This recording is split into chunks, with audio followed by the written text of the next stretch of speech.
Mambo poa. Aisee, yani mtaa kule nimepigwa hizo fimbo. Sasa kwa wewe acha tu. Yaani mimi jana nilipigwa vile vile. Kumbe nawe amekupiga? Ndio. Inaonekana sasa kichaa kaamua. Sasa tunafanyaje?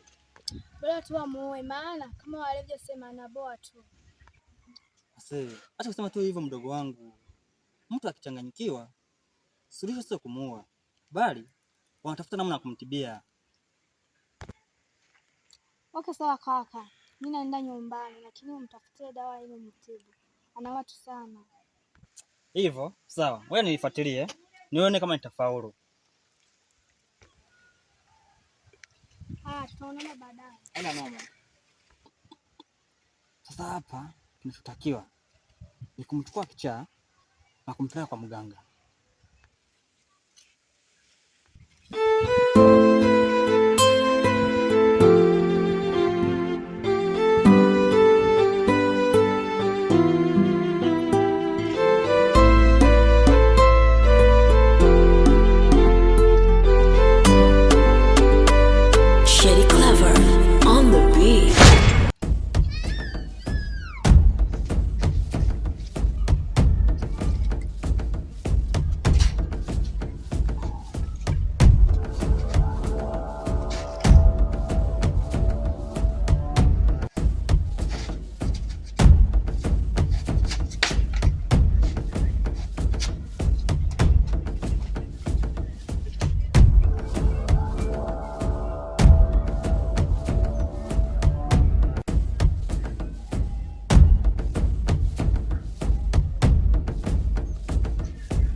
Unanipeleka wapi?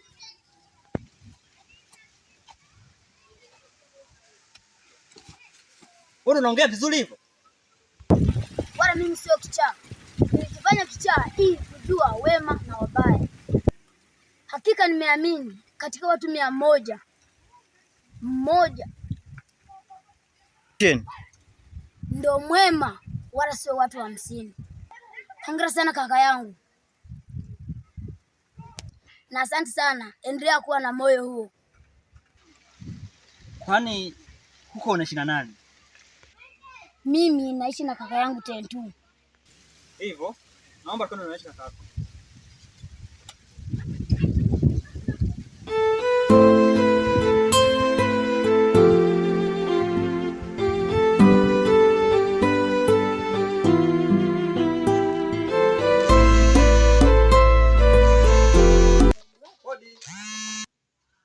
Karibu, tupo.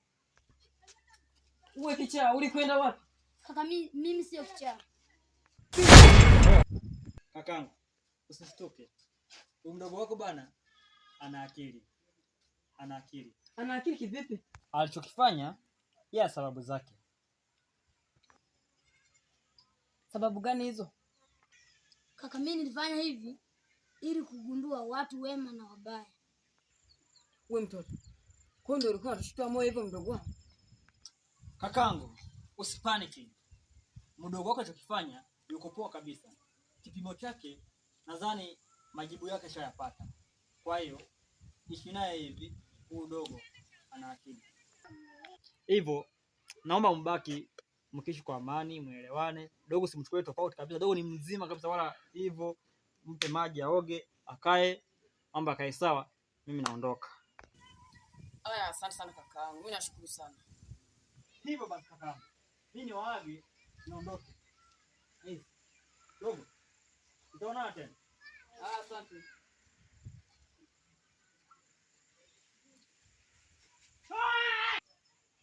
Aya, wewe mdogo wangu. Wewe ingia ndani kapumzike. Ngoja nimalizie kunao. Haya, haina shida.